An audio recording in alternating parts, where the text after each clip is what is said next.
These are the 9 entrepreneur biographies that changed my life. There's just something about them that's more impactful than regular business books. Instead of telling you what to do, these stories often go through many ups and downs and all of crazy storytelling elements because they're actually real life stories. And these 9 entrepreneur bios changed my life the most. Number 1, The Hard Thing About Hard Things by Ben Horowitz. So this is the most harrowing true business story I've ever heard. The founder of a software company has to go through pivot after pivot in order to survive, and then eventually sells the company for over $1 billion. That man is Ben Horowitz, co-founder of Andreessen Horowitz, the legendary venture capital firm with more than $35 billion assets under management. This book goes into his origin story of how he made his fortune in the first place, but also the best lessons learned that he saw the gaps missing in other business books. My favorite takeaway is peacetime CEO versus wartime CEO. A peacetime CEO knows proper protocol leads to success. A wartime CEO violates protocol to win. A peacetime CEO focuses on the big picture and empowers people to make detailed decisions.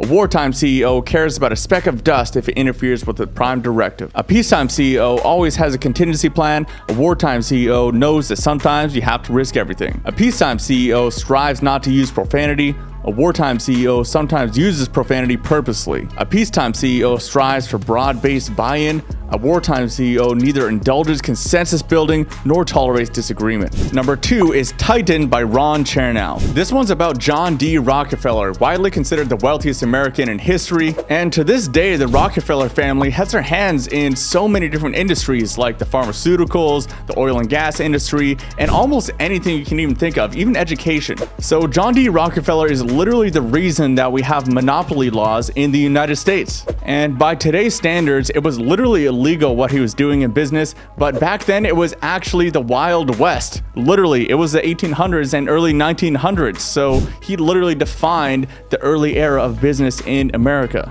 Next up is Shoe Dog by Phil Knight. So this is the story of the Nike founder, and most people don't know that it took him 10 plus years to actually gain any traction with Nike. He was only selling a Japanese shoe brand as a distributor. He went through multiple near misses with bankruptcy, and we almost didn't see Nike become what we know today as Nike.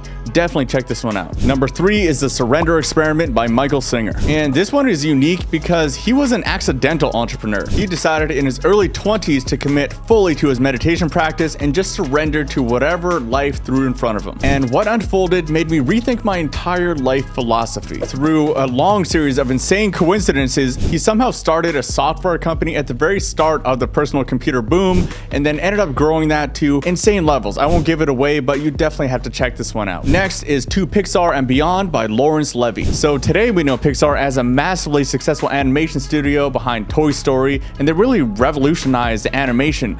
But what we don't know is that they lost money for 10 years before they even released their first movie, and it was all bankrolled by Steve Jobs. And not only that, for their first 3 movies, they pretty much had to create the 3 most successful animated movies of all time, or else they were gonna go bankrupt. They had some really bad contracts behind the scenes, and so they had to make some really crazy Hail Mary all-in business moves that would make the craziest entrepreneur crap their pants. And most of us know how it turned out, how Steve Jobs went from literally 10 million in the hole to billionaire overnight with one single movie. Crazy story. Next up is Ride of a Lifetime by Bob Iger. This is the life story of the Disney CEO that navigated the transition from the old way of doing things in movie theaters and VHS and DVD over to streaming and the new way of doing things. He made some massive bets, including some of the biggest acquisitions in history, acquiring Pixar and some of the biggest movie companies in the industry. I know it seems obvious now that this was the right move, but back then it was hugely controversial,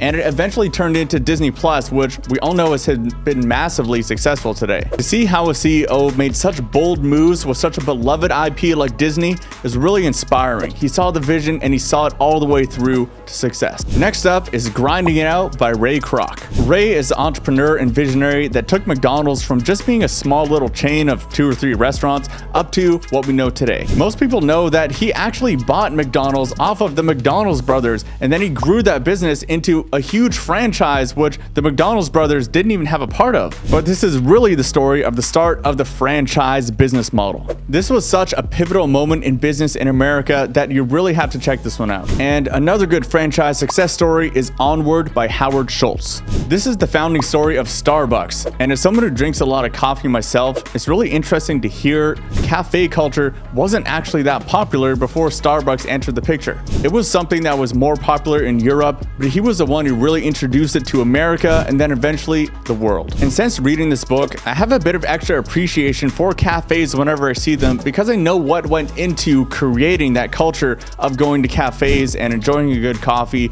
and opening my computer and just having that atmosphere. And finally, my favorite book, What It Takes by Stephen Schwarzman. BlackRock Capital actually started as part of Blackstone and then split off into his own company later on. But this story really hit me because Stephen started out with absolutely no skills. He actually got into this as a complete accident, just looking for any random job that he could get his hands on. And over years and decades, he committed himself to getting really good at private equity, and he eventually turned into one of the biggest businesses in the entire world with a ridiculous amount of billions of dollars assets under management. So these 9 books really changed my life, guys, and I hope you liked it. If you want to check out how podcasting helped grow my agency to over $1 million revenue, check out this video right here.